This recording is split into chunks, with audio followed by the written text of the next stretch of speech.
За цаанаа Activis компани хос хоёр байна. За ингээд олон жилийн үйлдвэрлэлийн татгалзах хувьд та бүхэндээ нэгэн хөөсүүдийн талаар танилцуулах гэсэн юм байна.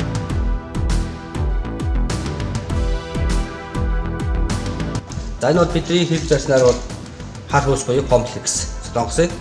За энэ маань одоо цонх хаалга суулгахад сэгжилт ихтэй. Мөн суулгасан дараа бэхлэгээ маш муутай гэж үзсний үндсэнд бид нар одоо энэ хөөсийг хэрэглэгээ болсон гол шалтгаан нь бол юм байна.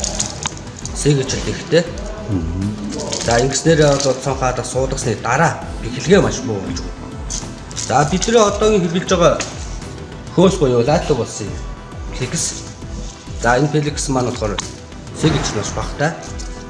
Тэлэл цайтай. За ийм хөөс байна. За мөн Оросын албаны улсын Proplex буюу энэ ногоон хөөс байна.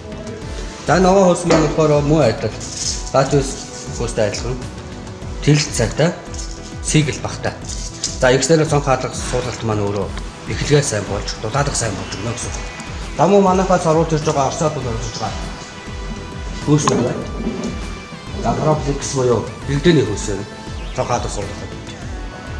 За мөн дээрээс нь дараагийн хөөс маань бол энэ тоосох блокны цав. За энэ тоосох блокны цав маань хэрэглээ сайтай. Хөөсний хувьд бол энэ маань цонх хаалга суулгахад зориултаа хөөс бол энэ маань бол цав гэдгээр өөр байгаа. За мөн дараагийнх нь T-Flex. За энэ хөөс маань бол дулаалгын хөөс. Хэрэглээний хөөс гэсэн нэг өсөнд бол. За та бодоод таны ойлголтыг шууд хэрэглэх боломжтой. За өөрийн мэрэгжлийн хүний шаардлага байхгүй. За өөрийн зориултыг хөөсөөр хөөсний хошуугаараа ингээд та өөрийнхөө зай завсар болоод дулаалгыг хийх бүрэн боломжтой.